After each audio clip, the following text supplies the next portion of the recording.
Welcome to Southern California, where summer is endless and the softball is premier. There is no better proving ground to show you belong at the highest level. Summertime, PGF, Irvine, crowning champions for 10 years.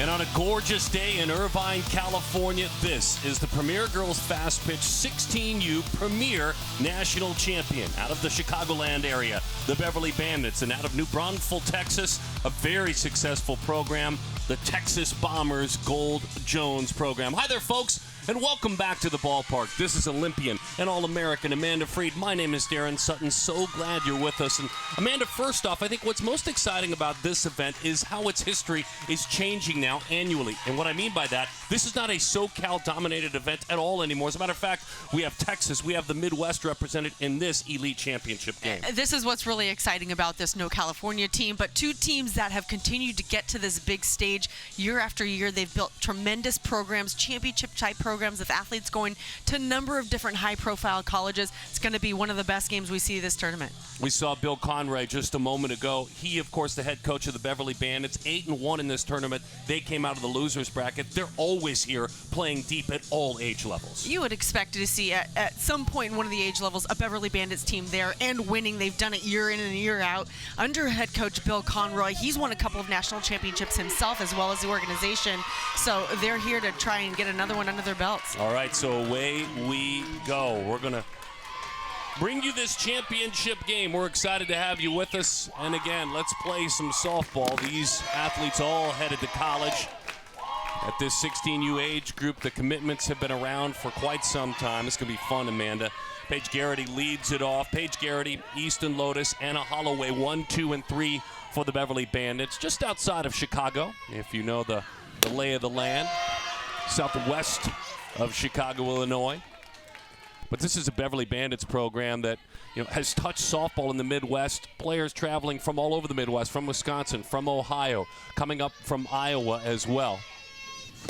And it's a program as well, this Bandits program, that has touched at the professional ranks too. This is just a deep-rooted program. And of course, Bill Conroy, their leader, has a hand in the growth of Premier Girls Fast Pitch. And I really do love the way that he does it. He spreads it out, makes every team competitive. They get the best players from hours away at times that just want to come to be a part of the culture that he's creating. He has athletes that he's sending off to a bunch of top 5 conferences. And, if you come into this program, you're going to be well developed.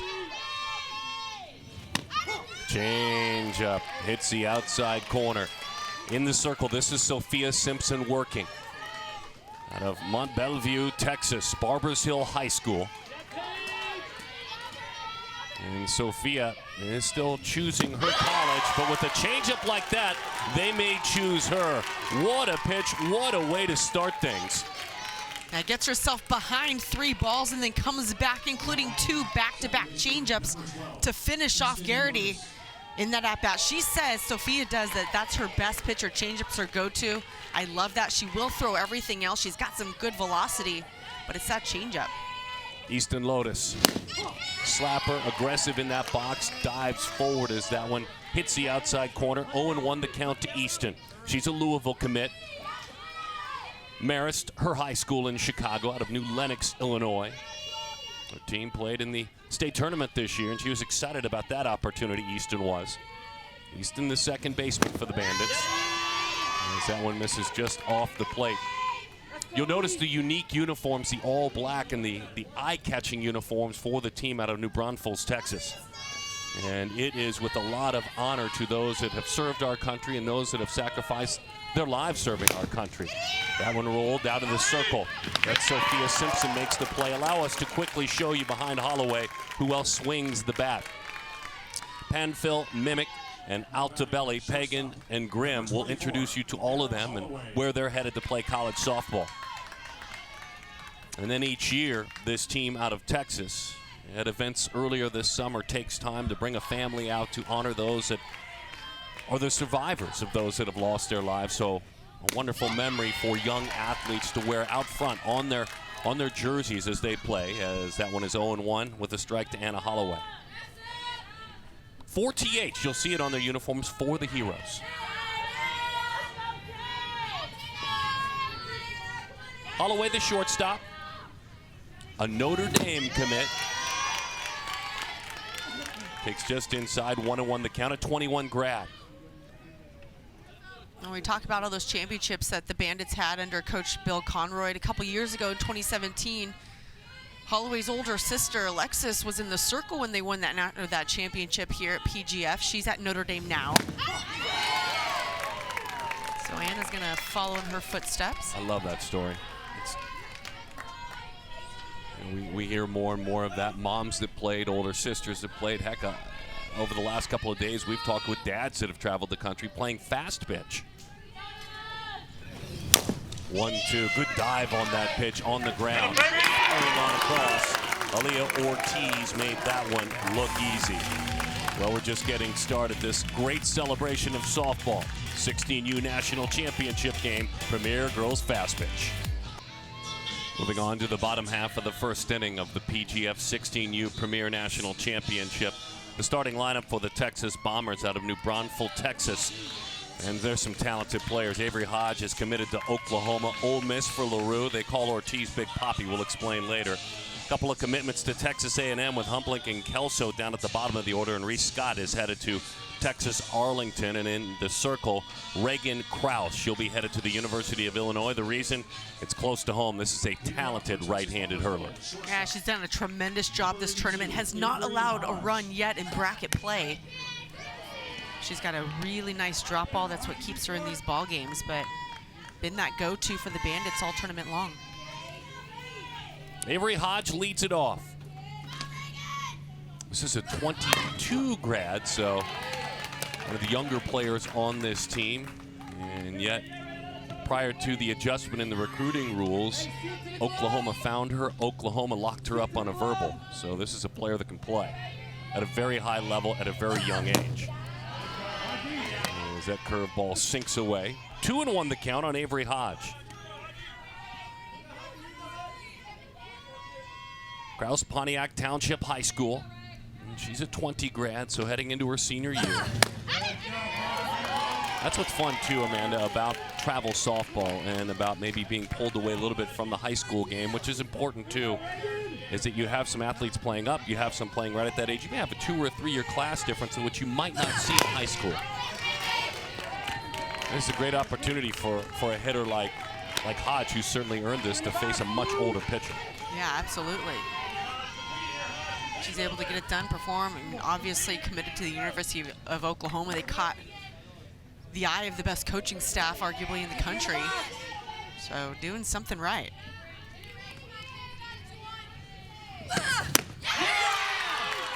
Beautiful screwball, heavy, hard, down and away, and Hodge goes down on strikes. And this is that drop ball on the outside corner. Look at that late break. Good velocity, a lot of passion from Krause out there in the circle.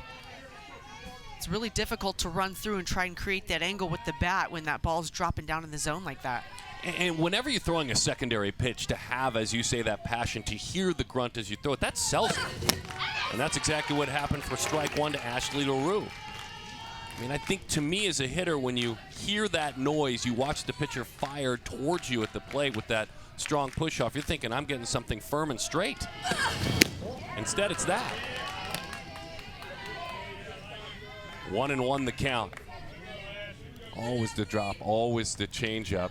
The key is you want it to look like a fastball. In this case, it sounds like a fastball. LaRue is an Ole Miss commit. There's something firm. That one, good pitch, but in. And she offered it that. So upon appeal, she offered it that. Didn't pull the bat back. Don Baker, the home plate umpire. Herb Hewitt out there at third. 3-1 the count. Rest of our umpires, there's Don. Xavier Bush at first and James Edmonds at second. Full crew today, PGF crew.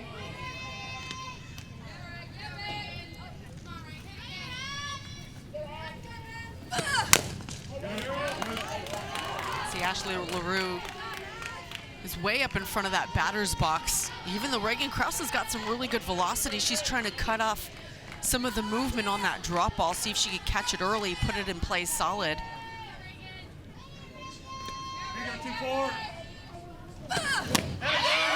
In under the hands, started it down the middle of the plate, and then a little bit of an adjustment. And this is just a listen situation. Listen to this. Number 34, Aaliyah Ortiz. And then look at the location. And you can put out any kind of, audible that you want, but if you don't make that ball move that way, it's going to get hit. It's a great pitch. When you pitched, did we hear you pitch? No, you didn't, but okay. at times I feel like I would have, because it's also a relaxing mechanism. I don't know if you've talked to tennis players about the grunt. A lot of them grunt. It's a way to release energy and relax the shoulders and get velocity on the arm and all that good stuff. So as a pitcher, that grunt really relaxes the shoulders and allows the arm to come through quickly. Well, it's a great comparison. I mean, really, that's a great comparison in the sport of tennis. As I was always curious, why do you teach tennis players to grunt? Well, it's effective to the game. Missing wide and pitching with a little bit of respect to Aaliyah Ortiz, a McNeese State University commit. She's a 20 grad heading into her senior year out of San Antonio, Texas, Southwest High School. And 3-1 is the count, and this is a player with power. This is a player that will crush a mistake. It's funny, we were talking with her about her scouting report. Shoots that one hard to the right side, and I said, so tell me a little bit about you. She said, well, I can pick it. I can play a little bit at third, and I'm proud of that. And I said, what about with a bat in your hands? And she simply said, why do you think they call me Big Papi? Okay. I get it. Enough said. But proud of her power and has worked hard. Dealing with Reagan Krause. There's Big Papi. Varsity player her freshman year in high school. And even though you're an elite player, that's never an easy task. And a key player her freshman year. Turned that one over. And Ortiz earns the respect of Krause, who mowed right through Hodge and LaRue. Now batting, first baseman number 9, Olivia McFadden.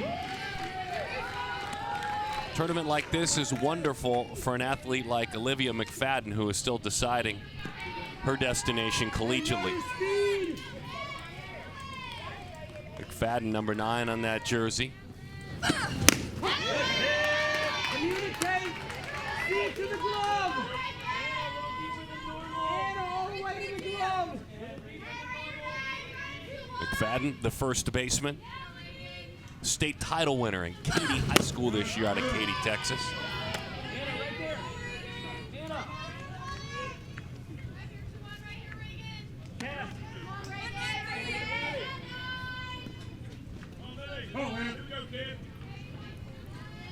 One and one the count. On top of the plate. Well, you got to pull those hands in quickly, and she did. What is a hitter telling you as a pitcher when they put those toes up on the chalk line close to the plate? That they're trying to protect the outside, but you better be quick with your hands. But she is. McFadden gets a piece of that. And it's hard when you're facing a drop ball pitcher because you want to see the ball a little bit deeper, let the barrel meet the ball, but you've got to keep up with that speed as well. And adjust to the off speed. Change up, throws her. There was a walk in the middle, but Reagan Krause just struck out the side. Boy, great momentum, great touch with the softball. The 16U PGF Premier Division National Championship game. This is one of those days where you can just feel home prices going up in Irvine, California. A day where people visit and the sun comes out and it's mild and spectacular while the rest of the country deals with some pretty intense heat. We're certainly glad to have you with us. Amanda Freed, Olympian and All-American National Champion. My name is Darren Sutton. The team in black out of Texas, New Braunfels, Texas, the Texas Bombers and the Beverly Bandits. Both of these teams, Amanda, are regulars playing this deep. And it's interesting, the Bandits did it with the loss, and that's really tough to do. They had to play a handful of games. They had to play 9. They went 8-1 to get here.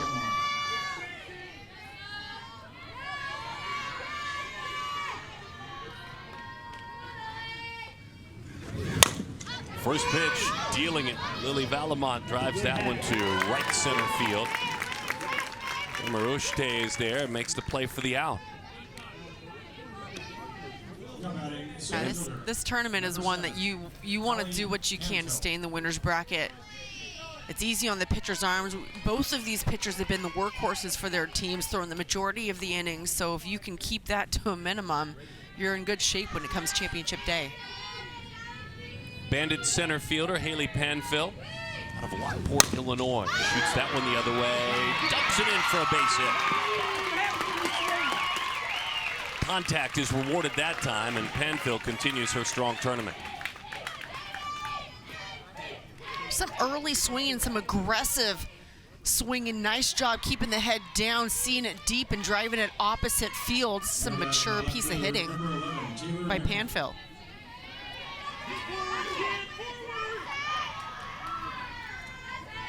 Sophia Simpson works in that circle, the 21 grad. Over the top, 0-1 the count to Taylor Minnick.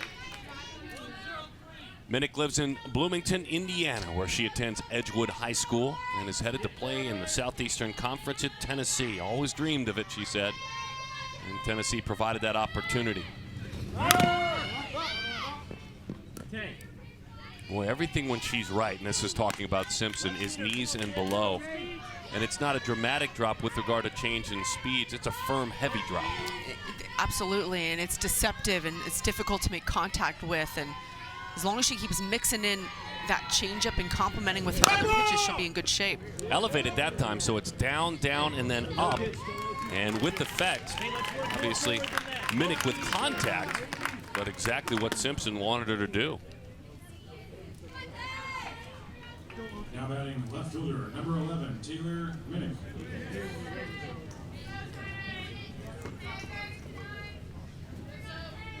So with a couple of outs in the inning,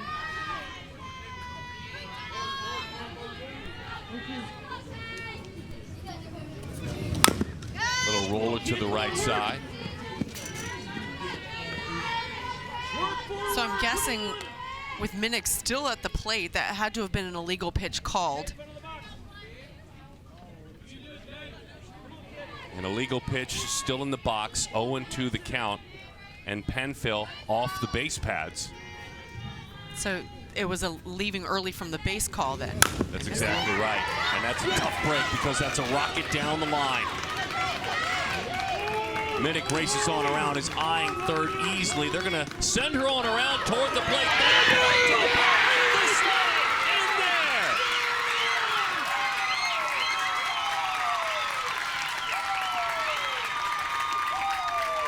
No need to sort things out with what occurred earlier. Just clean things up with this. Well, this is just taking advantage of what you would think would be an obvious play. There's no way you think this ball, okay, we'll relay it, we'll go to third, and then Minnick takes a look in, doesn't even stop, goes home, and I think just catches the defense off guard. It's a bit of a delayed throw. If that had gone straight from the cutoff home, she would have been out easily at home. And instead, that's a run scored. Panfill erased for leaving early, deeming the earlier play a dead play.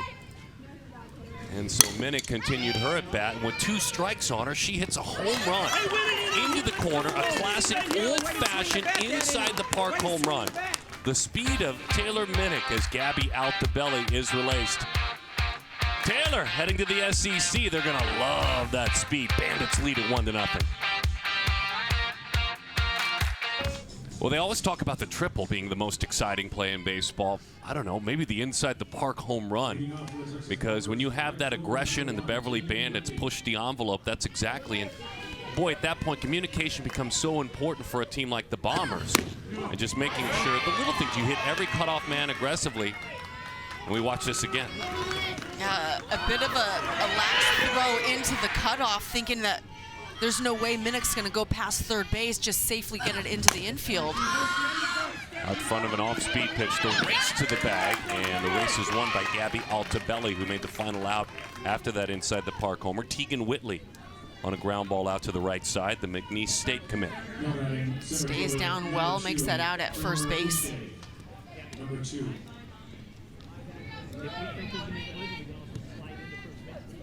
Kramer Ushte, who's a Louisiana Lafayette commit out of Brenham High School in Brenham, Texas.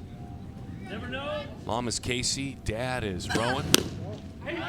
That one, this is outside. 1-0 the count. And Kramer's an athlete with the story we were talking about earlier. Dad traveling the country playing fast pitch. Dad played and loves the sport, the fast pitch variety. Yeah, you really don't hear that very often. You hear a lot of baseball dads getting their daughters involved in softball, but to have your dad play men's fast pitch, it's kind of a fun dynamic. We'll stay with a big arm as well. Has hit the radar gun as firm as 73 miles an hour, so a very, very strong arm in center field. Along with outstanding speed, slightly open stance on that right toe. Trying to use that speed, but came up empty. 1-2 the count.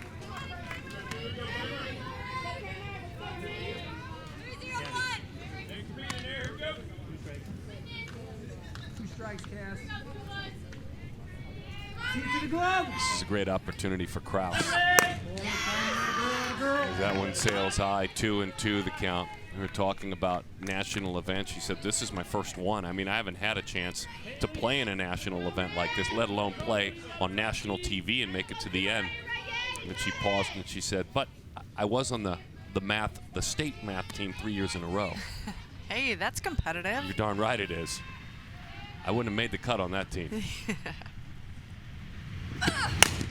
Rolls it to the left side. Beautiful piece of hitting. And Ushte, with her speed, is at first.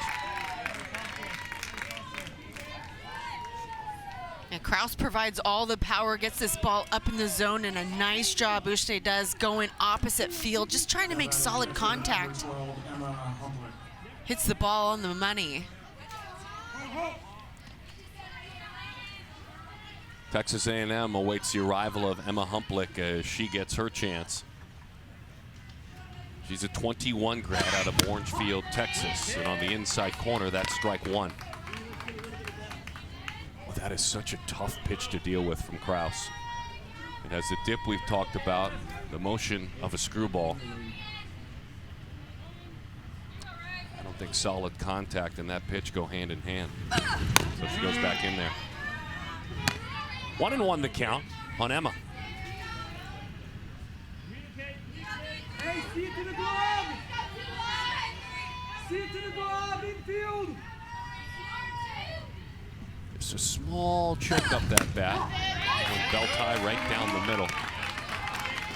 See if she goes even further up that bat with 2 strikes. Yeah, a little frustration by Humplick. That's the pitch they're looking for. You want a drop ball pitcher to have to bring the ball up in the zone. You want to lay off the one that starts at the knees and drops to the toes. Alamont, her catcher. Throwing down the signs. There's that wristband as a bit of a decoder, if you will. She'll take a peek into the dugout. We've seen varying coaching staffs this year. We've seen catchers that will call their own game. We've seen coaches that will assist, and it looks like in this case, watching Lillian, that she's doing most of her own work. That one sails high. 2-2 the count.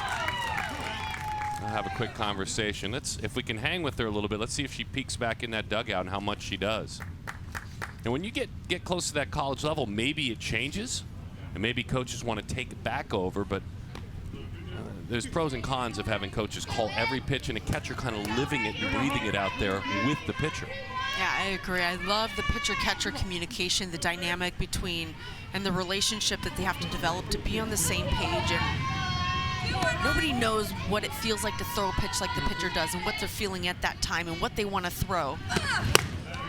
And you have to commit to the pitch that you're going to throw. So if you second-guess a call coming from somebody else, you're not going to be as committed to that pitch and throw a good one. But it's a learning process. It takes time. You're going to fail, and then you're going to figure out what works for you and make adjustments. On the outside corner, that's strike 3, and it appears as if Reagan Kraus is out there assisting and calling her own game, and she believes in this pitch. And this is a little bit of a different look. We haven't seen the waist-high outside corner very often, but she nails that pitch.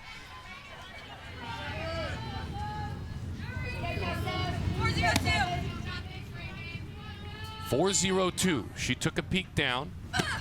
So instead of that quote-unquote decoder coming from the dugout, it appears that Reagan's making her decisions out there. Be on it. Be on it.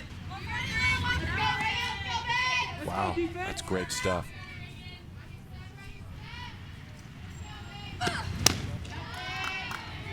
That move misses up and away. Let's listen a little bit more. I'm trying to see if Kraus looks into the dugout. 0-1-1. Kraus is not looking into the dugout. She's flat calling her own game. Well, she's in a rhythm. You could just see her tempo out there in the circle. This is not an easy play. High bouncing ball. Get rid of it quickly, and she did. Cassidy Grimm backing up her pitcher, Reagan Kraus, on that high bouncing ball.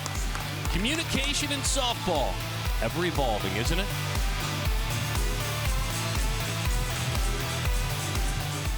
The 16U Premier Division National Championship game. Bill Jones is the head coach of the Texas Bombers squad. Bill, congratulations on arriving at this point. It takes a lot of hard work, family sacrifice, coach sacrifice, and athlete sacrifice. If I wanted to wear one of your uniforms and I was a talented athlete and belonged, what are some of the standards you would lay out for me as a player? Oh, well, we try to respect the game, respect our opponents. I've got a lot of strong Christians on this roster, so we've got to have a strong faith and play the game the way it's meant to be played, kind of for a party of one, versus for ourselves and everybody else. Well, and that's very apparent with the jerseys that you wear, just the way that your athletes are out on the field. And getting through a tournament like this, obviously things need to go right. What are you most proud about? Your pitcher in the circle, Sophia, I know she's done a great job for you all tournament long, and just your team in general. What are you most proud about? Their growth this year. They're a little younger than last year's group that finished third here. And so we weren't sure how well they do mentally, but they've been great. They've just done nothing but grow. They've come together. They've been a family. So it's been a joy to watch that. Hey, listen, congratulations, and certainly it's been an honor to help tell the story of your athletes. We'll keep doing it, and best of luck the next 5 or so innings. Thank you, guys. Appreciate it. Bill Jones, family first, faith first, and honoring those that have sacrificed first. Well, I would love my daughter to be a part of an organization that puts importance ahead of the game. The game gives us so much, but there's a lot beyond that, and I love the perspective that the Bombers have in that organization. Being honored on the jersey, the chosen MIA this year, North Vietnam, and missing in action back in 1968, Thomas Barber. Thomas D. Barber, an admiral. And that's the name that they have proudly on the back of their jersey. Not their own name, but the name of someone who helped to provide freedom for them and us. Little bunt, it's a good one. Hustling up the line, that's a fine play. Cassidy Grimm makes them make a play there, and they do very effectively. Grimm, the Notre Dame commit, can fly. And Simpson doing a good job fielding her position, jumps off the mound to make that play, throws it right down the heart of the strike zone, down to first base. To get that out, it's got to be a perfect play to get Grimm. You and I were talking about these Bandits as there's a big shift defensively. 3 defenders on the left side. Love seeing that. Not only is that Texas Bombers Bill Jones coach team unique, and they honor, but they're playing some modern softball. Big shifts on the diamond. Fun.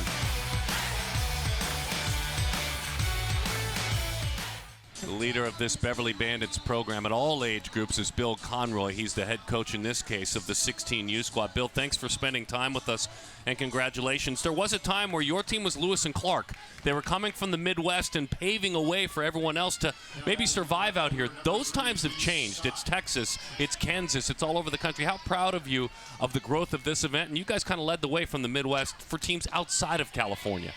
I agree. I think that we may have been the first, but there's a lot of teams that now are coming out to California to play against the best of the best. And, you know, it's great to see the finish 3 top 5 teams from the Midwest at 16 and under. And I couldn't be prouder of the whole entire Midwest. Dave Betcher and some of our guys back there that run some of our qualifiers have done a great job. you guys have done a great job in this tournament. It seems like it's been pretty smooth for you. You're firing on all cylinders. So brag a little bit about your team right now, including your pitcher in the circle, Reagan Krause. Reagan is a unique young lady. She pitched on our 16s last year and was the workhorse of that team, and she has been, you know, I have a 3-man staff or 3-woman staff, and they all pitched about equal innings until we got to elimination here at PGF, and she has been knock on cement or steel.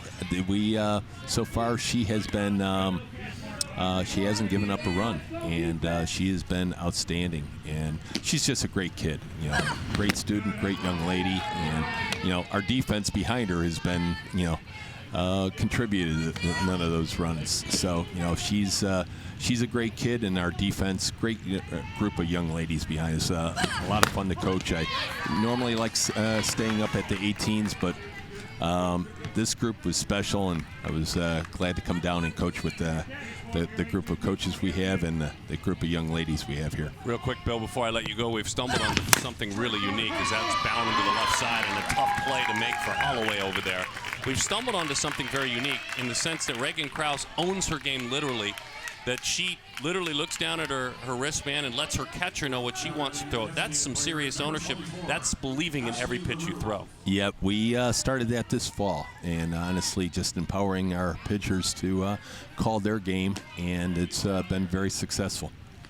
Yeah, that's amazing. Good stuff. Hey, congratulations thus far. I know you want to get back and do some run prevention, so thank you. Okay, thank you. Bill Conroy, the leader of these Beverly Bandits at all age groups and the heartbeat of the program, but in this case, coaching the 16U team, and he made it clear, like, I'm having fun.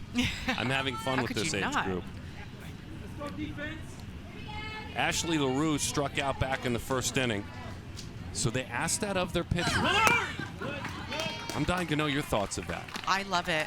I just, regardless what happens when you go to college, you have a sense of yourself and your pitches, and you have ownership of your performance in the circle. I just think coaches have to be willing to give up a little bit of that control, and it's hard because there's going to be times of failure in our game. You know, there's so many championship type opportunities that when you play the friendlies, when you play those double headers that don't count in this kind of an atmosphere, give your pitchers that opportunity to learn.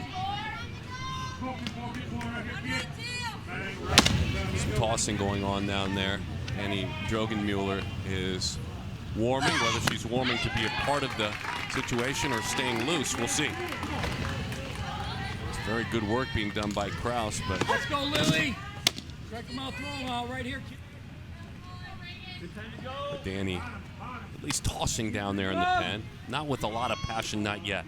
By the way, Avery Hodge, just a beautiful approach during that base hit while we were talking with Bill. And a big strikeout over the outside corner.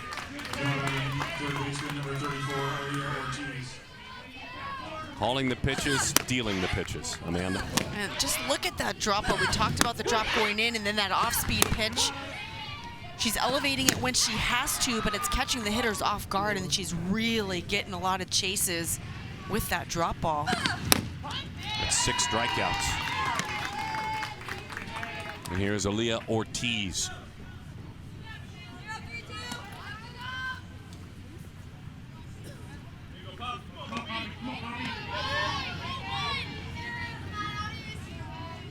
Rest that bat on her shoulders before engaging. Beautifully, beautifully read. The moment that one hit the dirt, there was no hesitation. Watch this. Yeah, this is not a straight steal. That's a read, and that's a great read. That's a great read. She might have even swiped an extra step or two there. Keep it in the dirt, infield. But in that case, that's a stolen base and not a wild pitch. The way that she read that and took off. Aju is heading to Oklahoma. Is going to be such a big asset. Though she'll be challenged playing in that Big 12. Middle of the diamond, base hit, center field. And just like that, it's a 1-1 game. Big Poppy plates a run. Aaliyah Ortiz.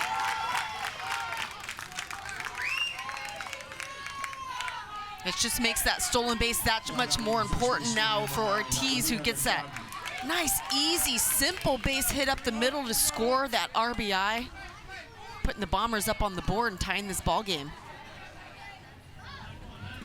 It's so funny, you could talk about your power and do so with a lot of confidence, but that had nothing to do with it. That was a gorgeous approach. Left-handed, right-handed, slapper, power hitter. That's just a simple piece of hitting with 2 outs to drive in a run. Yep, solid contact.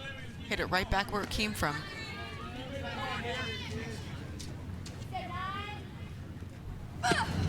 Staying back on a changeup and a base hit into center field for Olivia McFadden. I'm going to tell you, right in a row, we have 2 great approaches. We'll start with Ortiz, then McFadden. Now look at Ortiz, a simple swing, just pokes it right back up the middle. We know she's got a ton of power. And then McFadden, a little more aggressive and confident in that swing, drives an elevated pitch up the middle.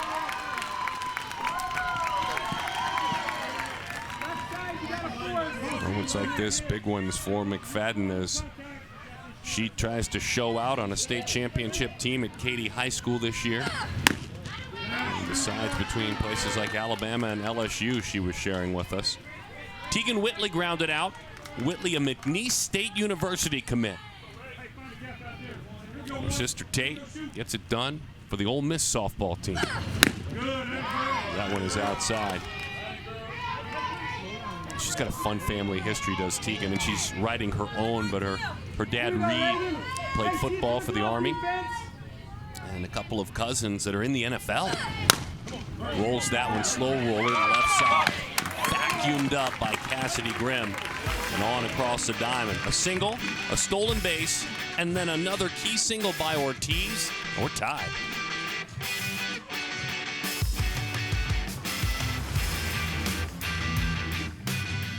(1-1) our score. The 16U Premier Division, Premier Girls Fast Pitch National Championship game.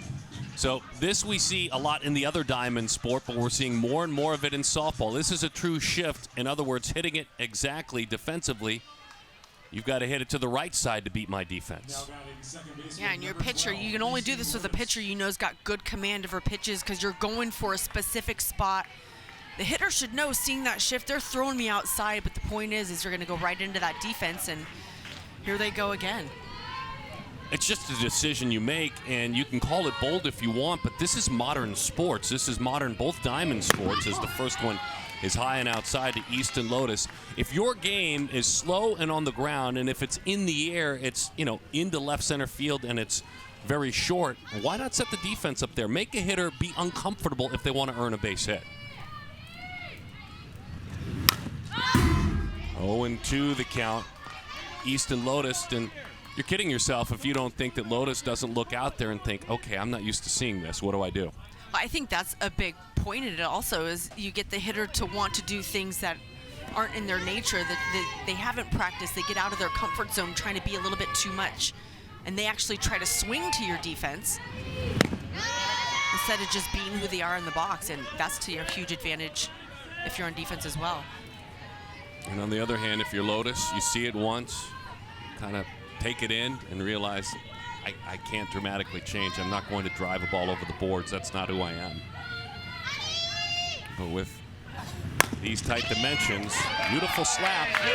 Either way, Ortiz would have been there, makes the play in time for the out. It's fun to see. I mean, the evolution of sports, and those with regard to either diamond sport that aren't comfortable with it.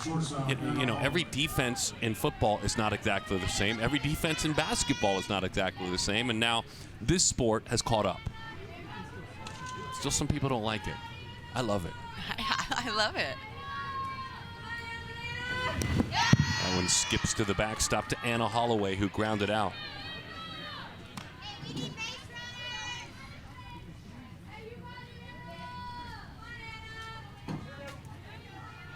And a traditional right-handed hitter looks out and sees a traditional defense.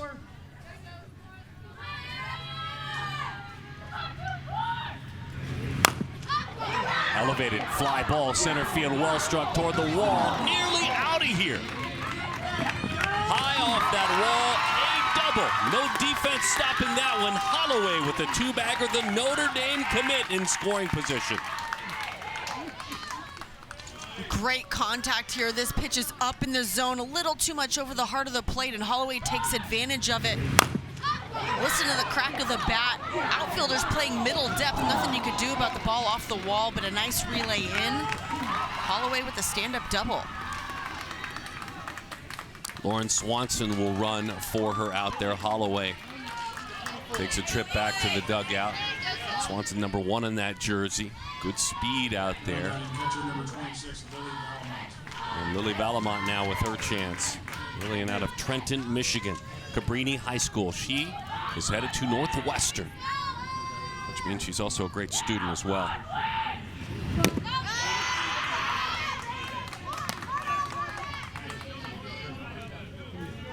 She's a catcher, she's a grinder. Played through those pants too. Yep, that's a catcher for you, isn't it? Well, and then they become your lucky pants, so you can't put new ones on. That's great, Amanda, the insights there. For most, right? There was some that would say, no, wait a minute. You're exactly right, but that's clearly the deal there. 2 balls and no strikes, a 1-1 score. The Bandits in white, and the Texas Bombers in black. Turned over that screwball, and it almost looked like Humblick was crossed up behind home plate. Because that one may be off the plate an inch or two, if not a strike.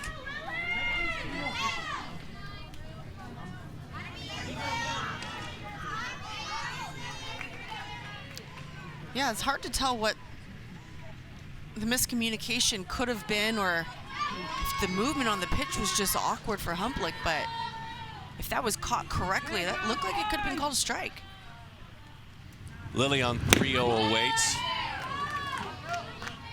Good pitch over the outside, and different in this situation is how things work in the dugout for the Bombers. Remember, the coaching staff will send the pitch in. Catcher, pitcher both look into that dugout, use their decoder band, and go to work. 3-1, beautiful off-speed pitch there. Turned that one over, 3-2. Just look at the movement on this pitch. That off-speed dips down and inside at the same time. A really effective pitch. The 3-2. Skips it in there. That will plate a run, and it's a walk. The Bandits take the lead on the wild pitch. We hate to give up a run that way. A couple of softballs going to the backstop. And going back with that off-speed pitch. This one bounces down, gets a high hop up.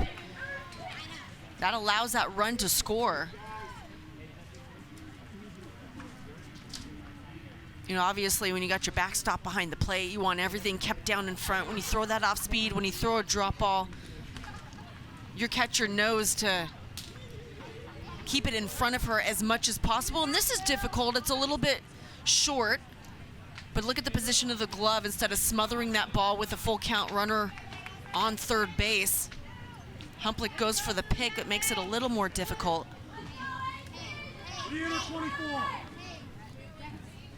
Yeah, it's a thankless job, that position.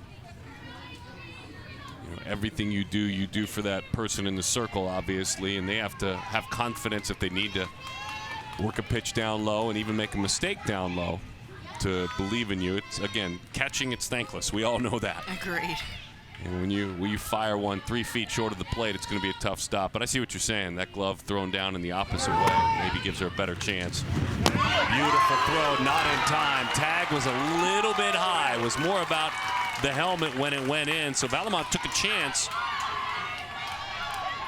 and took off. Yeah, aggressive on the base pass. Look at this throw. That's a nice throw.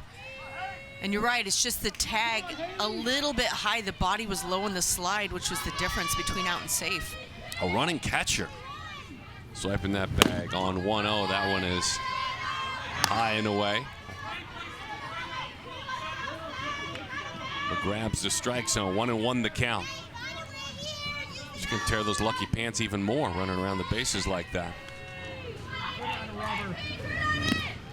Into the dirt it goes. Haley swings right over the top of it. But again, with that one going into the dirt, the heads-up base running of the Bandits to third goes Lily. And this off speed has a lot of dip down in it, and it does have that inside break.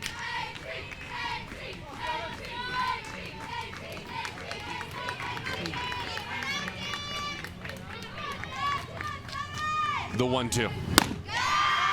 2-2 the count. Approach, backside, hit both speeds. Here we go, Seth.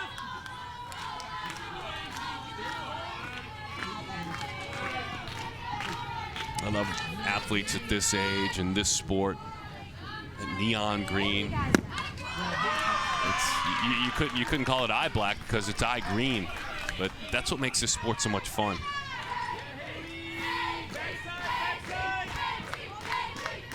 Three and 2 the count. Haley Panfill.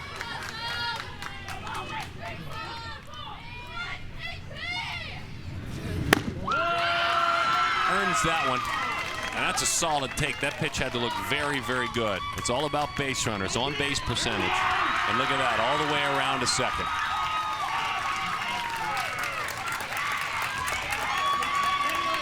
And for the Bombers, I think they'll think it's time for a reset here. Great at bat, Panfill, and then she doesn't stop around the base paths. And it's the aggressive base running. The Bandits have just been consistently putting pressure on the defense. Work forward, work forward.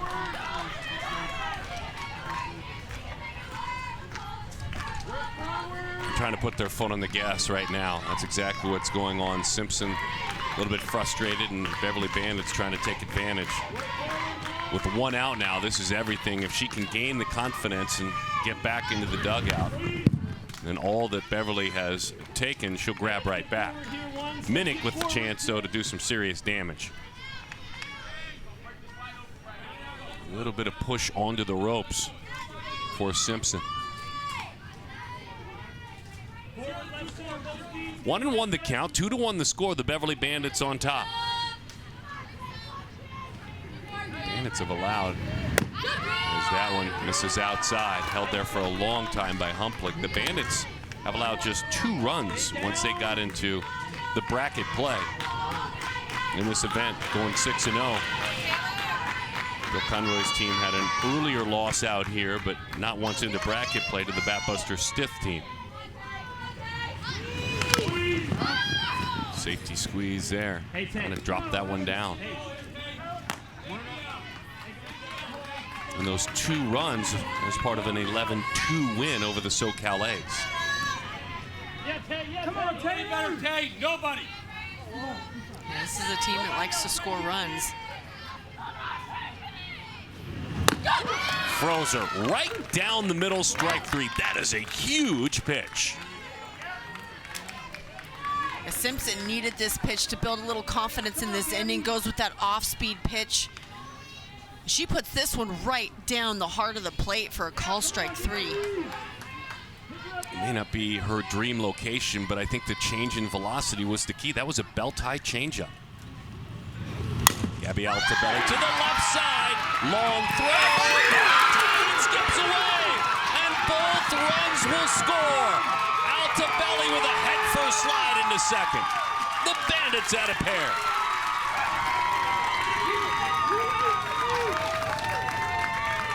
Gabby with solid contact, would have legged that out for a 1 RBI hit, but then the errant throw added another. And this is good placement on this swing. Going for the gap. That's a nice stop by Hodge, who short hops McFadden over there at first base. When you're trying to throw across a diamond like that, you expect a short hop, but that one's really difficult to pick. The pass or the error at first base allows that second run to score.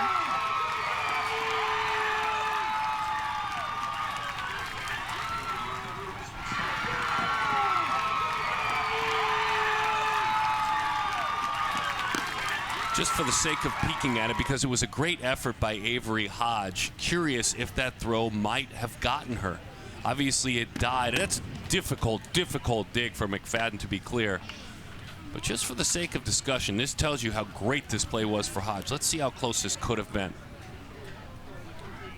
Now you never know, right? You never know how a call goes one way or another. I think they would have called her safe. It would have been a tough call, though. Absolutely. I thought that was clearly going to be a base hit until I saw the way that Hodge fielded that so smoothly in that transition, and then she has a cannon across the diamond. Grace Sparks takes the softball and takes the responsibility. Deep in the hole. I mean, if you end the inning with this play, boy, it's tough. I mean, if she pulls off the miraculous scoop, I'm not so sure that sometimes emotion doesn't come into making that call as an umpire. Oh, yeah. Yeah, that's what it's all about right there. The development of an athlete and spending time with his player. Sophia Simpson in that dugout, frustrated now. And Grace Sparks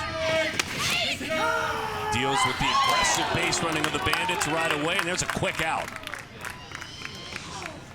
The Bandits just putting their feet on the gas, 1 and 2 feet right together, and seeing if they can race their way to a national championship at the 16U Premier Division. The sunshine starting to visit here in Southern California. When it visits, the shade becomes very popular. Amanda Freed, Darren Sutton, and you, thanks for spending time with us. The story now, this team out of just outside of Chicago, and Reagan Krause, who is calling her own game. And Reagan's got some runs to work with now, 4-1 the score.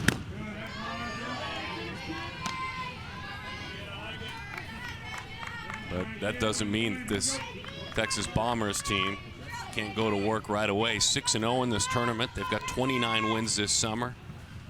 They've scored 7 once in this tournament. They've scored 6 twice. So it's well within their abilities to bounce right off the mat and get going. And this is a team led by that man, Bill Jones, that has showed a lot of character. And it's still early in this ball game, about the halfway point in the way that the Bombers turned the corner last inning.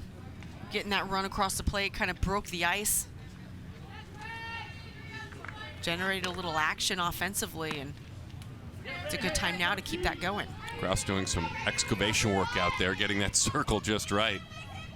Trying to find that landing spot, ranging in front of the second base bag. Good firm throw, that's Holloway, the shortstop. It slipped right on by Krause, but her shortstop was there. And not hit very hard. Almost gets through the middle, though. A nice job of the pick at first base, and a cannon from Holloway from shortstop.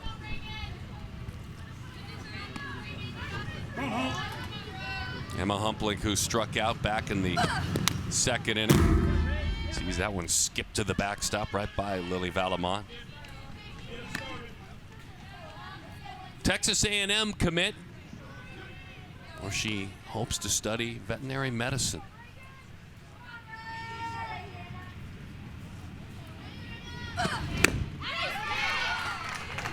Heavy, inducing a swing and a miss. 1-1 the count. That's a great smile there. It's a heavy drop ball. Look at where that starts and finishes. You could just tell by Humplick's swing. Back out over the outside corner. Curveball with some swipe to it. 1-2 the count.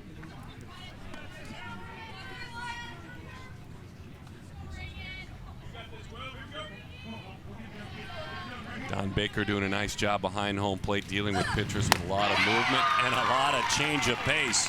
Changed up on her, and down goes Humplick. A pair of strikeouts on her resume.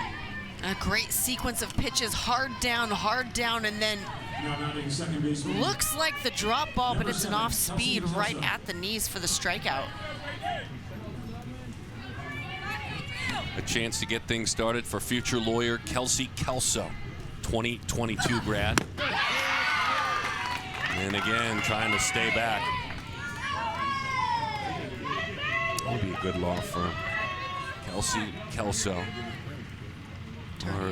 That's exactly right. Well, she's got younger brother Cody and younger brother Kobe. You know, it could be the firm of Kelsey, Cody, and Kobe if they all get into it. The Kelso law firm.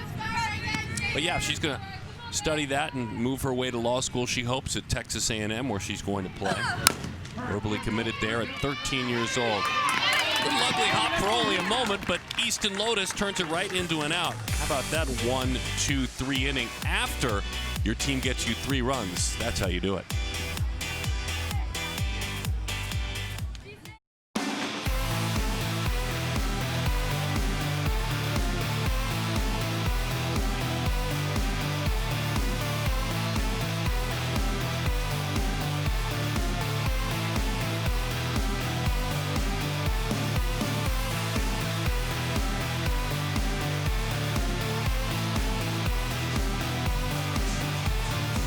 What a great week it's been, a celebration of youth amateur softball, those heading to college, and especially this weekend where tonight the All-American game will be with us. Dan Hay is one of the founders and the president and CEO of Premier Girls Fast Pitch. And Dan, first of all, I think what's most fun, and thanks for having us back. We're so fortunate to be here. I think what's most fun is a theme that we get into each year. This is so far from now being a California-only tournament. The entire nation comes here, and they win here now. How proud are you of that? That is the best thing that could have ever happened to PGF. The parity of the level of competition and the athletes throughout the country has kind of leveled off, and it's anybody's ball game now. It's anybody's championship. And you know what's fun, Dan? With the evolution of the recruiting rules and the contact with the athlete heading into their junior year, that makes what you guys do here even more important, even more vital for coaches to come watch, to come see, to gather these athletes together. To me, the evolution of the rules even makes PGF more important.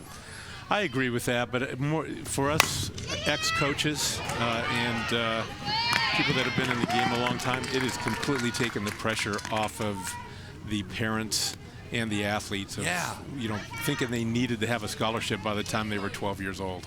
And so it just makes it fun again. I mean, this game is supposed to be fun, and you guys do such a good job at PGF of making this tournament fun and exciting and unlike anything that these athletes have an opportunity to experience. And so talk about opening ceremonies to begin with, because that was something to have attended on Monday. But talk about that and just what PGF tries to do in terms of the bells and whistles of this tournament. Well, we want this to be an event, and we want this to be an experience that these parents and these families enjoy, not just the players. The players are going to have fun out on the field, but they're competing for a national championship. But when they leave here, we want them to can't wait to get back next year. So in our opening ceremonies, we had Walker Hayes this year perform. We bring in the live, big-time entertainment for these kids, and it was quite a bash. Dan Hay, the leader of this great event each and every year and throughout the year with Premier Girls Fast Pitch, with a couple of quick outs. 1-1 the count, as that one just missed, actually running the count to 2-0. Then there is the philanthropic side, the give back, and some folks have been honoring you this year, and I know you humbly accept those honors, but it's been all your athletes and their families and the fundraising part of this that has been a big part of this event as we see a runner move into scoring position. The John Wayne Cancer Institute. Bill is very aggressive on the base. He is aggressive on the base pads. Let's continue this. Yeah, hang with us. Okay. The runners are going around. We're going to talk about quite possibly the most important piece with Premier Girls Fast Pitch, giving back to the community here in Orange County, California. Bill Conroy, just give him the green light all the time. 4-1, here's the scores. We move to the bottom half of inning number 5, the Premier Girls Fast Pitch 16U Premier Level National Championship game. And Dan Hay, the President and CEO of Premier Girls Fast Pitch, joining us in the broadcast booth. And we'll get back to the action, Dan. But first, I know, as that one's gobbled up at third, one of the big draws for you and this community is that you give back to this community. These teams come from around the nation, and the John Wayne Cancer Institute and some extra organizations really benefit from this event. It's a very special cause to us, and I think the audience knows over the years that I had a son who was diagnosed with cancer early on about 10 years ago, and he's completely cancer-free now and been cured. This organization has donated, as of this year, we wrote a check to him for this tournament of $85,000. We've totaled about $435,000 over the last 7 years. And what a lot of people don't know also is Bill Conroy's son was just diagnosed with non-Hodgkin's lymphoma. Wow. And he's gone through about 4 months of heavy-duty chemotherapy, and looks like they've nailed it. So he's doing very well right now, and this all happened just in the last 6 months. And so we wish him the best. Our prayers are with him. But these institutes, like the John Wayne Cancer Institutes, it's important to support them because they are the ones that find these cures. They are the ones that continually to work to make this technology go to where it is right now. So Avery Hodge with a beautiful piece of hitting. And you, of course, honored for your efforts and obviously your give back, but then you immediately give credit to all these families for their sacrifice. You look sharp, by the way, in that suit. But congratulations for that. That's wonderful. Thank and that looked like a great family moment for yes, you. Yes, it was. It was. And the John Wayne family, Patrick Wayne, Ethan Wayne, Anita Wayne, the granddaughter, they are just phenomenal people. A mini rally as Avery Hodge and Ashley LaRue go back-to-back. Regionally, outside of this event, what's next in 2019 and into 2020 as we build for next year's championship? Well, we just continue to try to take it to another level every single year, and we seem to have accomplished that. Yes. So, this year, obviously, we're up to 650 teams, over 42 fields, 2,200 games, 9 televised events, 9 age groups and championships. So it's quite an event to run.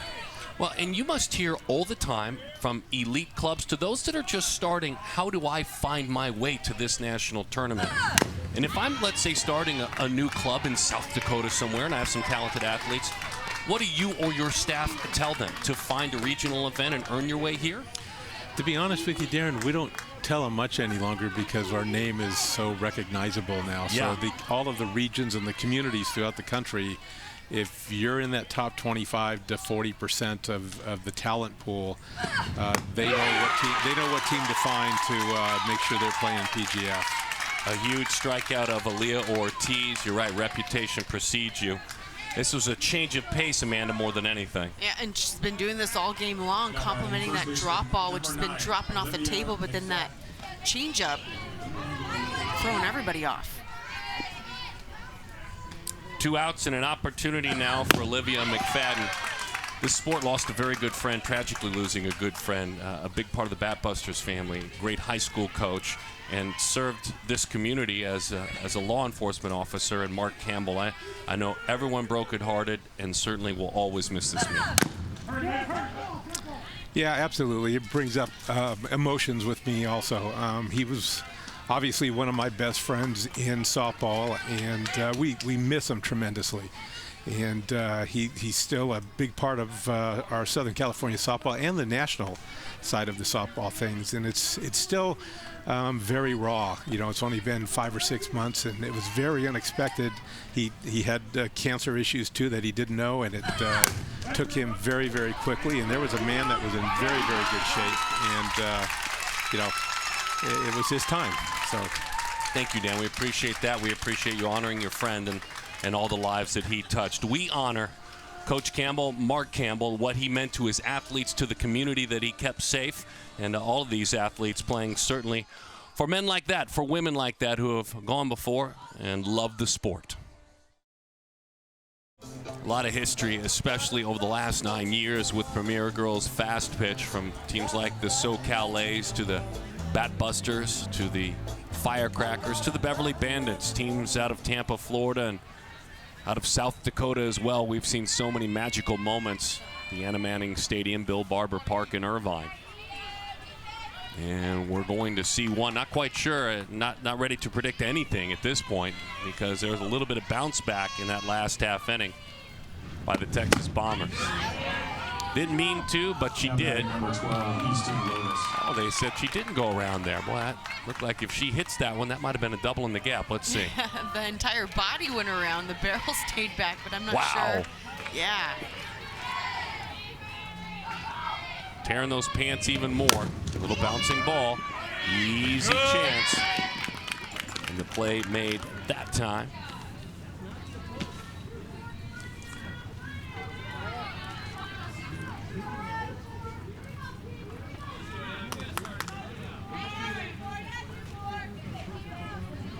So 1 away.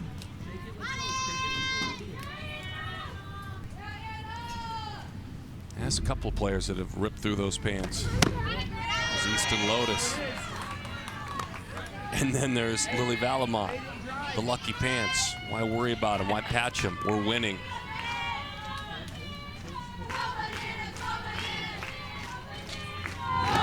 Anna Holloway rolls that one foul.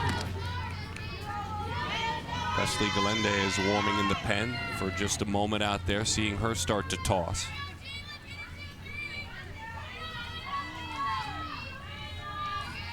Meantime, it's Grace Sparks' responsibility.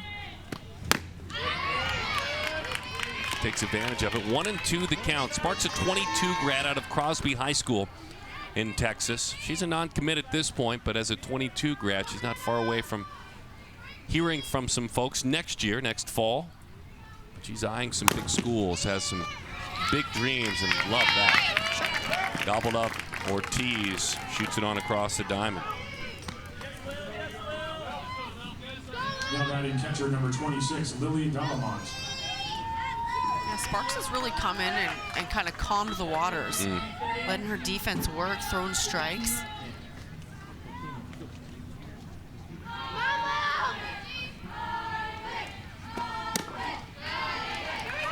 And firing a lot of strikes, you're exactly right. Valamont excited about Northwestern as she heads into her sophomore year.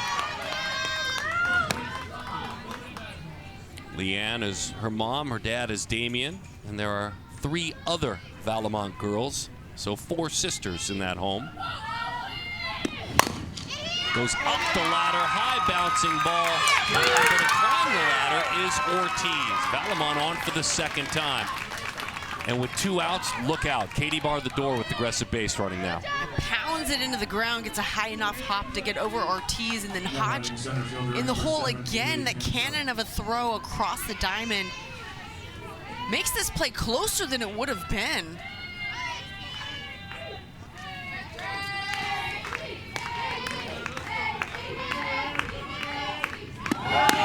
There's that aggressive base running. Away we go, but the tag is applied. You just knew it was going to happen. That has been the trademark for Bill Conroy. Go ahead and take it from the other team. Key play defensively, big out. Nice tag made there by Hodge.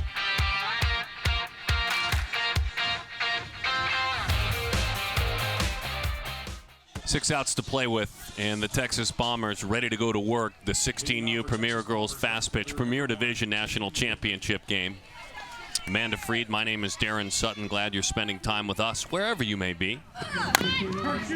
Beautiful bunt spinning right up along that foul line. That's a fair ball, and the bat laid right there. Fortunate it didn't hit that bat a second time. I don't know if you could set a ball down better than that one. This is beautifully placed, and there's no chalk lines. And it looked like Valamont and everybody else thought that that was foul. There's going to be a question about that.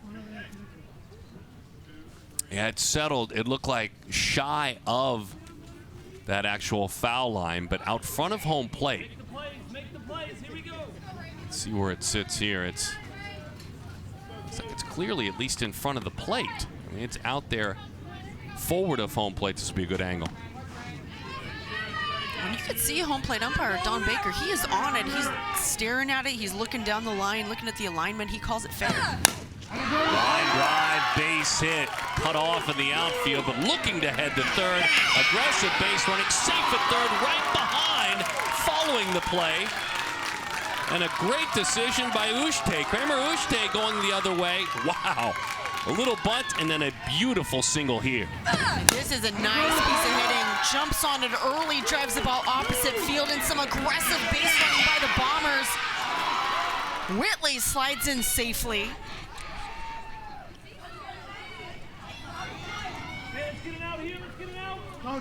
And Ushtape really read that one well. As immediately as she saw that throw going to third, she never missed a beat. What's some game-changing base running, especially as we watch now the hitters that follow.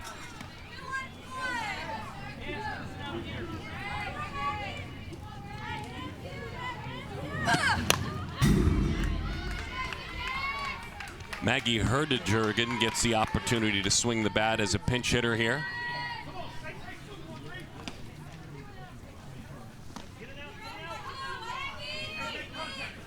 Crosby, Texas, Crosby High School, and she is headed to Oklahoma State.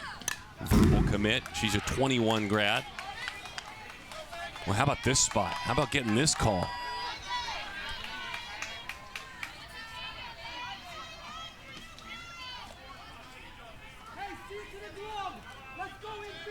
Runners on second and third.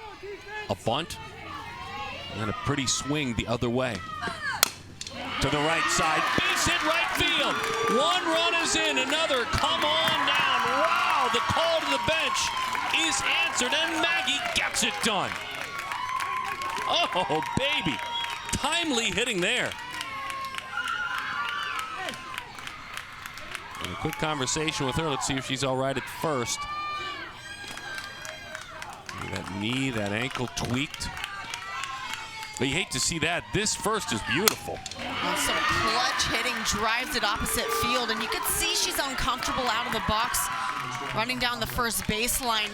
Pulls up as soon as she takes that first step and kind of hobbles her way down to first base. But what a gutsy performance to go up there with that at-bat and to come through when her team needs her, put a couple runs up on the board.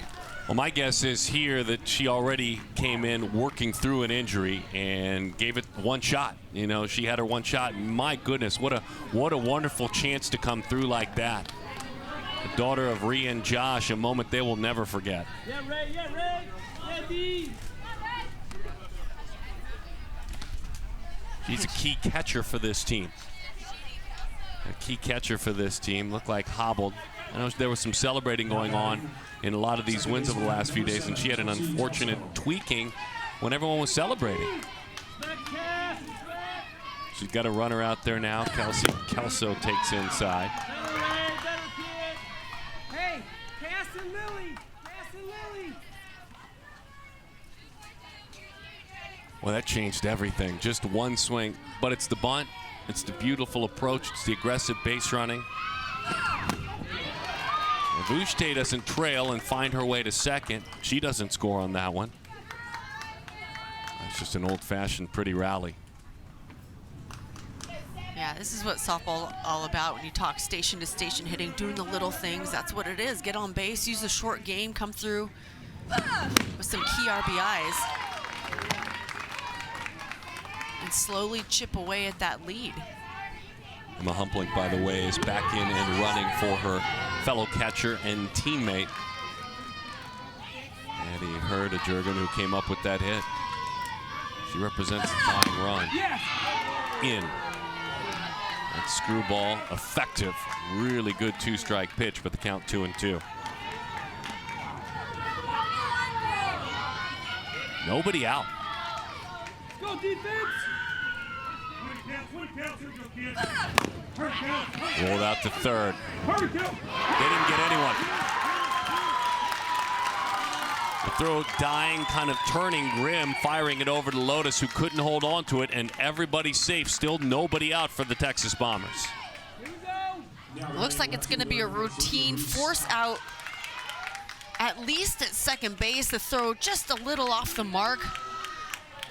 Lotus not able to hang on to it, so Bombers safe on first and second.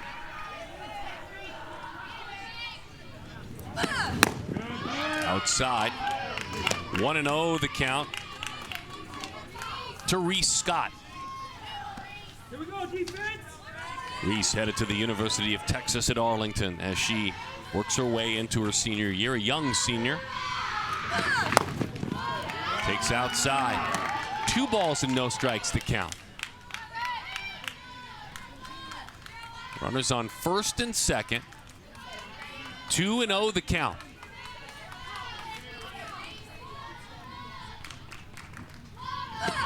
That misses again. But got a late call. That right arm went up. 2-1 the count. I hear some not so happy groaning coming from the crowd. It's been a very good day behind the plate. Very consistent strike zone. Stabs right through that one. Don Baker's done a nice job as a home plate umpire today. But when you get momentum, it's more passion that the parents have, and it's emotion that's into it. Without a doubt. They want every pitch to be called outside. Yeah.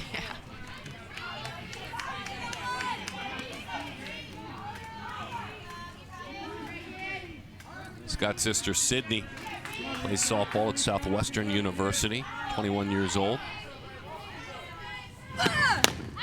Waves through that one, and down she goes. That's a big, big strikeout. And you want to, at every cost, avoid them flipping the script. Oh, absolutely, and just hammers that outside corner of the plate. Not a ton of movement, just a great location with a little bit of a dip at the end. Gets Scott for the out. Changeup is high, 1-0, the count to Avery Hodge. Hodge, an outstanding volleyball player her freshman year. As a matter of fact, a varsity volleyball player. That got her in. A little protective agent there on the elbow, the guard, but still pretty uncomfortable as she tries to get the blood flowing and trot that one out, but it got her right in the elbow. Ouch. It almost sounded like part of the bat. Well, that's why you wear that, and it doesn't hurt nearly as much as it would have without that guard on. The base is loaded. Go ahead run out there at second base. Ashley LaRue, 0-1 the count on Ashley. Struck out a couple of times and then singled in the 5th inning.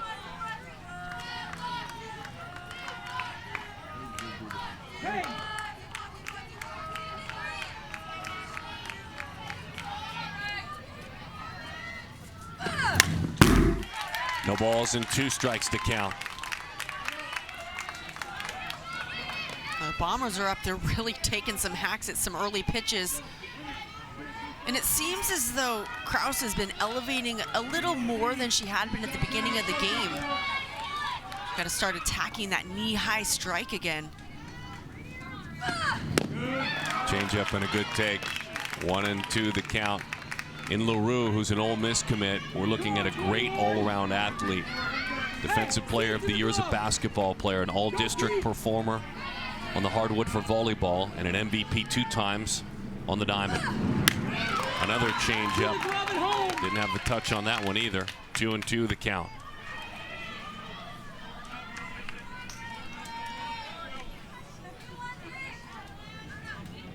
Marvelous comeback this inning for the Texas Bombers. And this, the 16U Premier Division National Championship. And you talked earlier in the ball game, and we have been throughout, just about the character of this Bombers team, and you could tell so much about a team and how they respond a half inning after their team goes behind, and you kind of feel the wind taken out. And this team has just continued to fight back and get better as the game goes on. But the last couple of innings have really started to come alive at the plate.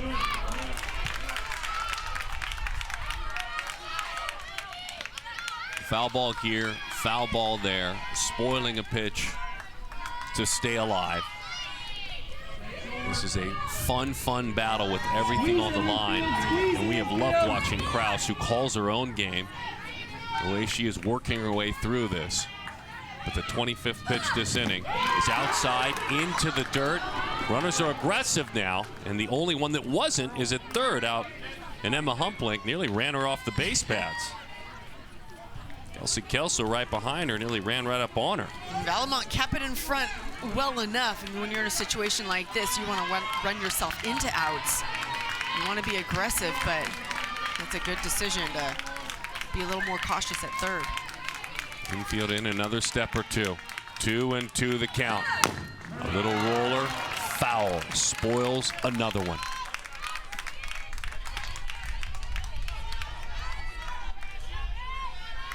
Heading into her senior year, Ashley LaRue at Blanco High School in Blanco, Texas.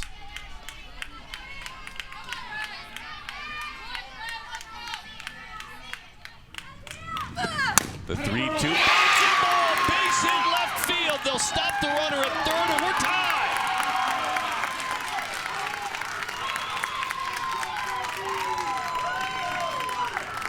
Ashley LaRue, a Hall of Fame level at bat.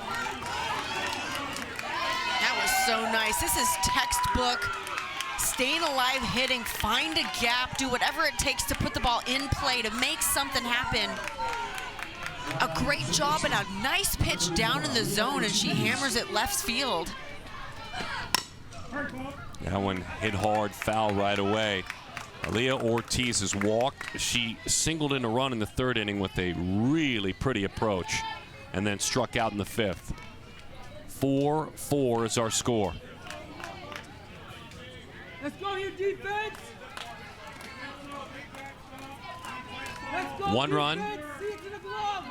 And then 3 outs. And you have completely flipped the script if you're the team from Texas. Hey. Infield, outfield, straight up. A lot of room in left center field, and the outfield deep right now. Bouncing ball, diving attempt on a foul ball. You can see how much this game means with that effort right there by Cassidy Grimm.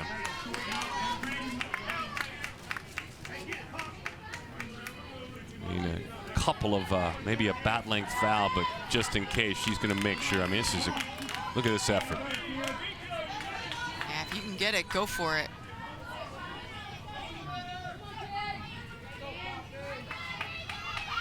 Ortiz hit hard out to short. The plate to the plate in time. Anna Holloway to Valamont, right on the money.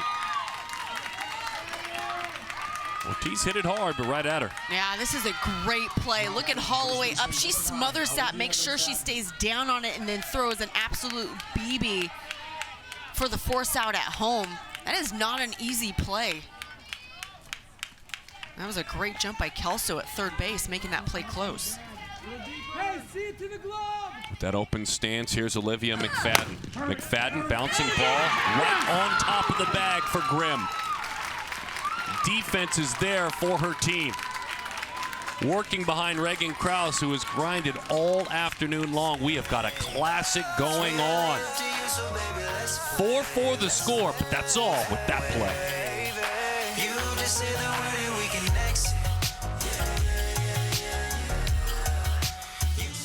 In a championship game with rosters loaded with commitments to the SEC, to the Big 12, to the Big 10, to places like Notre Dame and Ole Miss, this is the 16U Premier Division National Championship game. We've played all this great softball, and we basically start at what could be a one-inning championship game. A wonderful come-from-behind effort in the bottom half of the sixth for the Texas Bombers. Amanda Freed, Darren Sutton, glad to have you with us. Haley Panfill, Taylor Minnick, and Gabby Altabelli will start things.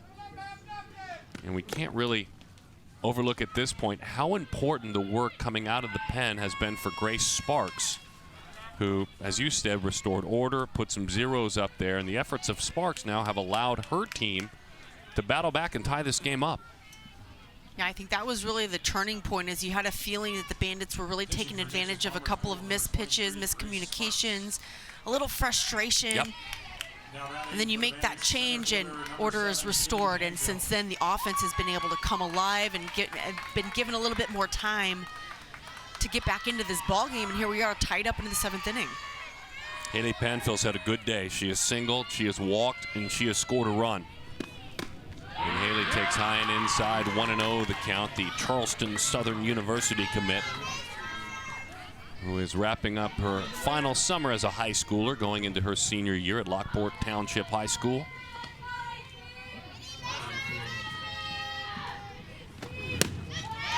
Jumps ahead, 2-0. A lot of basketball on her athletic resume, too. State level basketball player when she was younger. A good pitch. Screwball hits the outside corner, 2-1 the count.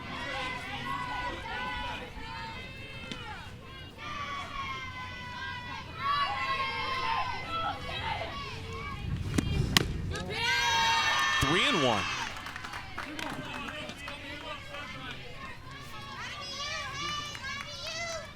This is when, if you're Sparks, it suddenly feels a little different. Something about that 7th inning. Not about to walk her, elevating that one up and away.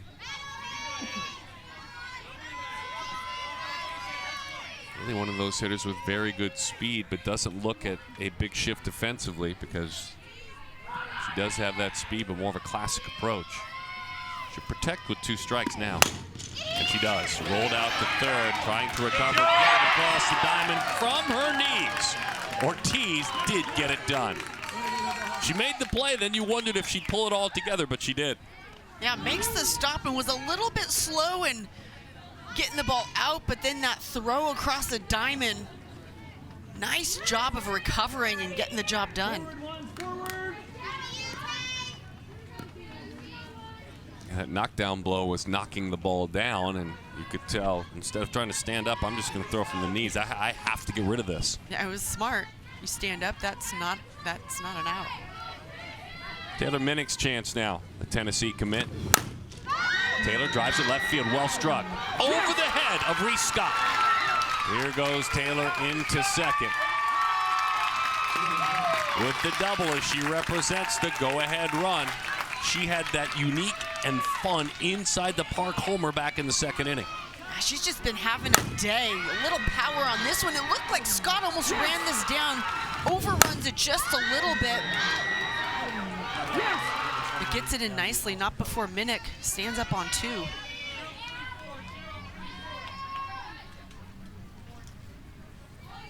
Gabby Altobelli is going to be a Badger. Heading into her senior year, she is a Wisconsin commit.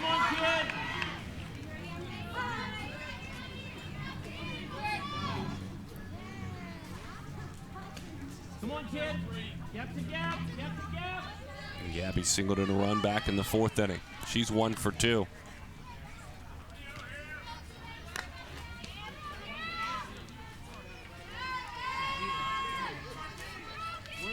Transferred high schools after her freshman year. That's always challenging. Said that was a tough thing to do, but she grew through it.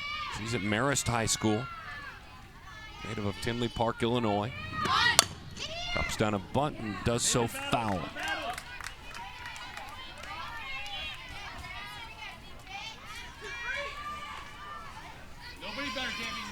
This Bandits team at this age group, Bill Conroy, coming down from the 18U roster to coach the 16s this year.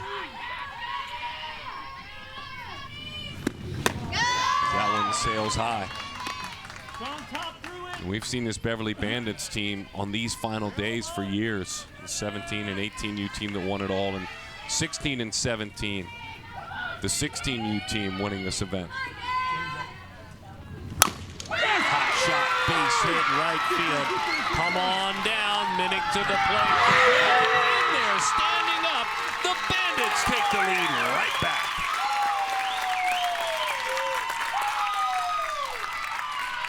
Gabby Altobelli with a clutch RBI. And no better time than right now. Into right field, deep into that corner. A nice throw home by Whitley. But Taylor Minnick scores the go-ahead.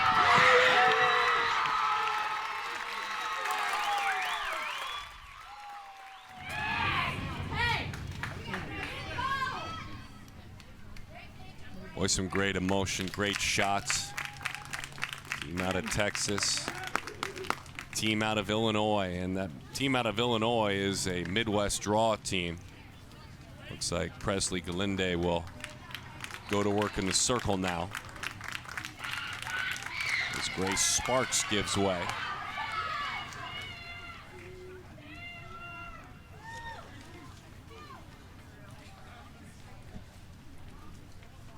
What a day, by the way, for Minnick. Her table-setting double here in the 7th, but this is earlier in the day, the inside the park homer. Yeah, this was fun, and anytime that ball hits that chalk line in deep right field and rolls, you know it's going to be trouble. You think, oh, triple, maybe, and the park home run, and then this double deep over left field head, second base. Teammate comes up the next at-bat. Gets that clutch RBI, and Minnick scores that go-ahead run here in the top of the 7th.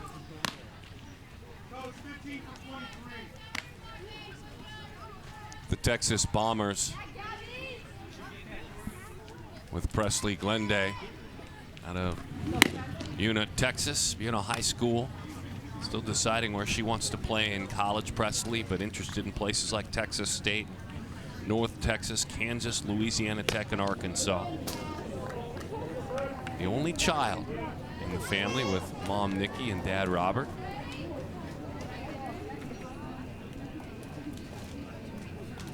Now batting number 20. Uh-oh, we've got a youth PA announcer. A lot of awes in the crowd.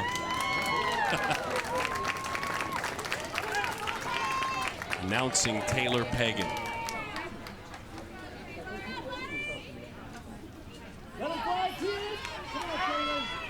Taylor's grounded out a couple of times. 21 grad. Out of Heath, Ohio, Sheridan High School. An elite, and I mean elite level tennis player too.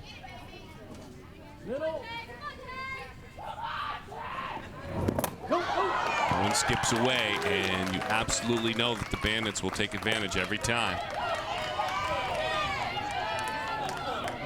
They are programmed to read the angle on the pitch out of the hand. As soon as they see the potential to hit dirt, they are off. We've seen this pitch, this similar location all game long.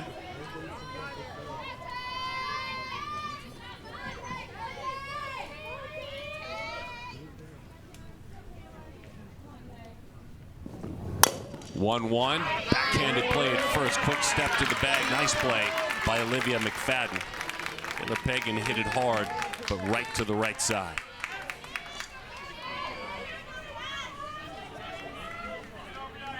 Glenda has a little different approach in the circle. She's got a curveball to both sides of the plate, meaning backdoor curve, the one that starts at the righty and ends up on the inner half of the plate, and curve, rise, nice changeup.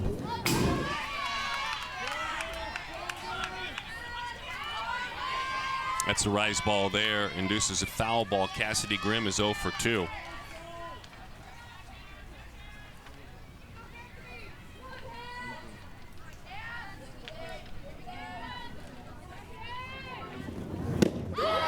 Curveball outside, and it kept running that way. 0-2 the count, swing and a miss.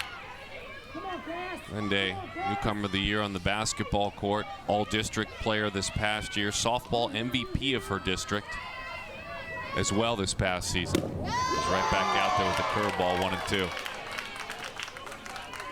Yeah, she's getting a lot of movement on those pitches. Again, just mixing it up, giving these Bandit hitters a little different look. Belly's at third, got to block everything up here. A little roller.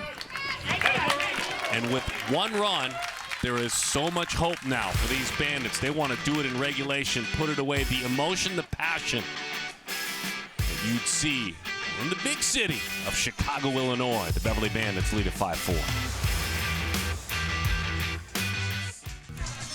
A program that has been a leader nationwide and throughout the Midwest, certainly, in the world of amateur softball. These Beverly Bandits on the cusp of yet another national championship. But they're dealing with a team that sent 9 to the plate in the last inning to come all the way back in the Texas Bombers. And Reagan Krause, who has been fun to watch all day long, calling her own game, communicating with her pitcher and her catcher together, Lily Valamont. Looks for 3 big outs. These are the numbers on Krause. 9 strikeouts on that line.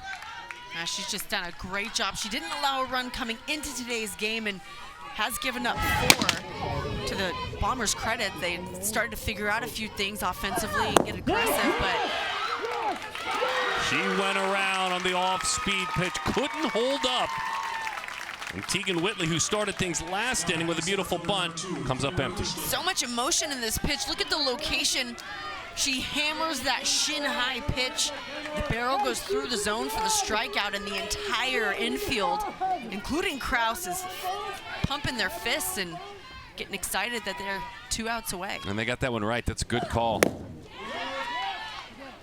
Did not go around there. Valamont really getting into it now. Made an effort on the why not with that one.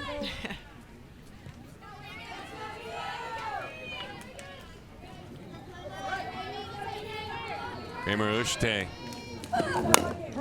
rolls it to the right side, past the diving out to Belly. And so Kramer has 3 hits on the afternoon. 3. What a great day. It was her single that really extended that rally last inning. And a big opportunity here for the Bombers in the bottom of the 7th inning, getting a runner on base.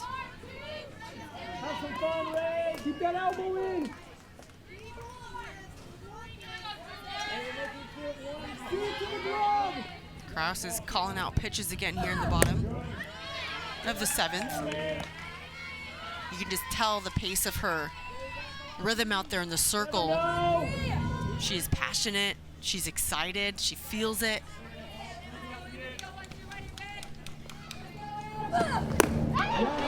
Up. Did she get a commitment? She did not. No swing there. Xavier Bush, the first base umpire. This is what he saw. It was a late attempt. Close. Right up, kid, right up. No double. Hey, we're here.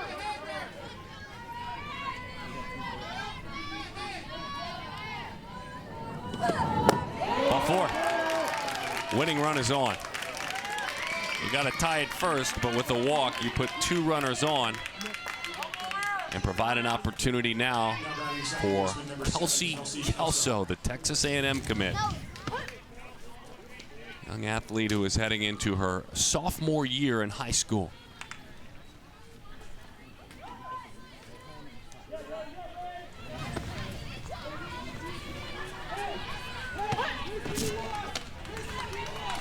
Logan Mueller continues to warm the pen for the Bandits. Hey, see it to the glove. In, Kelsey committed and fouls it off.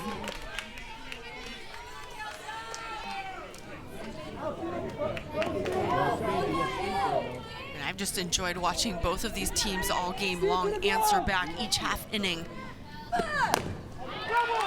Giving it everything, a lot of really good quality at bats, nice swings, clutch hitting, small ball, great defensive plays. It's been really a tremendous game. How about this pitch? Turning it over, hard in. That's all you do with that pitch. Frozer with the changeup right down the middle. Wow. Hard in, and then the Bugs Bunny changeup. Well, after you get somebody swinging that hard, fouling it off themselves, you pull the string on that changeup, and that's probably the most deceptive changeup I've seen Kraus throw this game. Hey, we still here? We still here? There's nothing you could do about that. You think something hard is coming. You think something hard in is coming. You turn the hips, you get the hands moving, and you're done with that changeup. And the call is for Emma Richards to swing the bat now. Emma gets an opportunity. She is a Ball State University commit who is moving into her senior year. On the same team last year that placed 3rd. We've heard her call her pitches all afternoon. We'll listen with her and her catcher. Hey.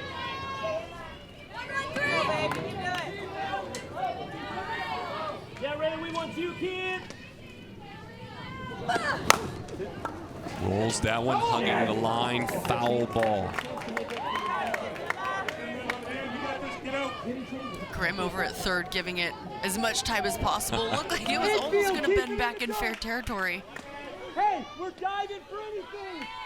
Watch where it starts and where it ends up. Had it had another, as she scoops it towards the line. Another couple feet may have rolled foul or fair. Pounds it in. You are not going to get your hands extended with me. Your best 2-1. She saved some of her best for last. Hey, see it to the glove and squeeze it. Way inside. 3-1 the count. Kudos to Richards. Those are tough takes. Yes, Ray, yes, Ray. Stay back and score. Perfect in the classroom. 4.0 GPA. Kraus haulers out her pitch call. Bases loaded.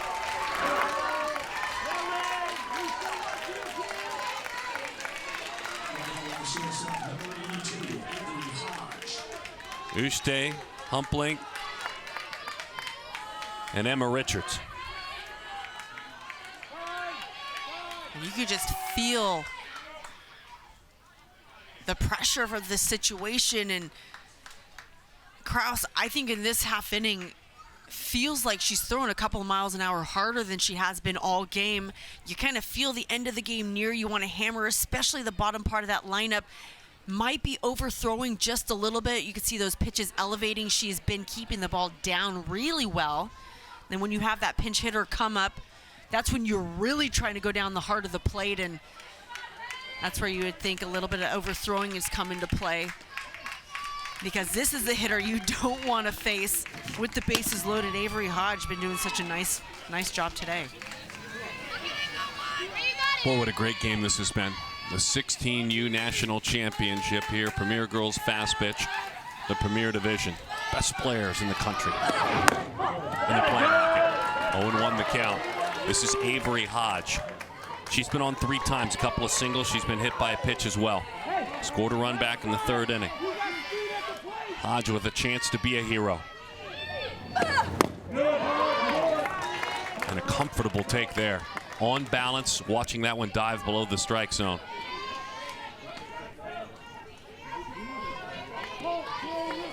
"19 pitches, and now number 20 about to come home in this inning for Kraus. Inside. 2-1 the count.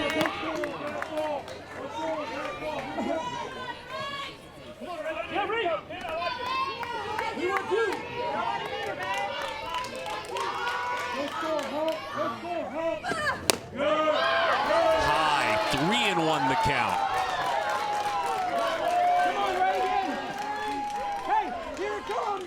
And again, just get up in the zone. Kraus throwing harder, but throwing higher. She was so effective down at the knees throughout most of this ball game. 3-1. Just a little bloop to the left side that dies in front of that third base dugout. Full count, 2 outs, bases loaded, final half inning, possibly national championship game. 1-run game.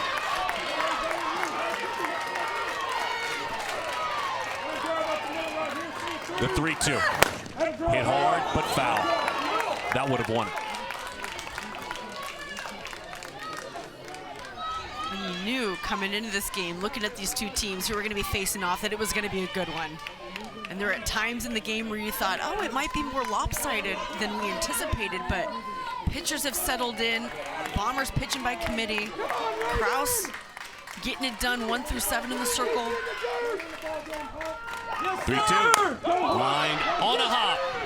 The Bandits survive, and they are national champions. This program out of Chicago, yet again climbing to the mountaintop. They are the 2019 16U Premier Girls Fast Pitch Premier Level National Champs. Unbelievable game. Unforgettable game. And the Bandits survive it. You know, from up here, you could feel the energy from the field. You could feel the tension. You could feel what this meant to both of these teams. Look at the way that this ball game ended. This is exactly what national championships were meant to create for these types of memories.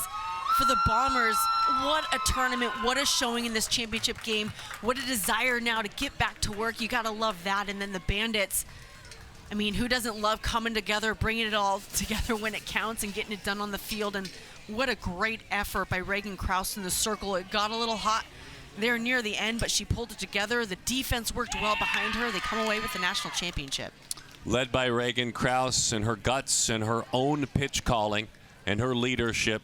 she and her squad survives. This has been an honor to share these stories and these athletes with all of you from Southern California, along with our Premier Girls Fast Pitch production team, the best. She's Amanda Freed. I'm Darren Sutton. And until next time, when we see you here in Southern California and on the diamond, enjoy all the softball.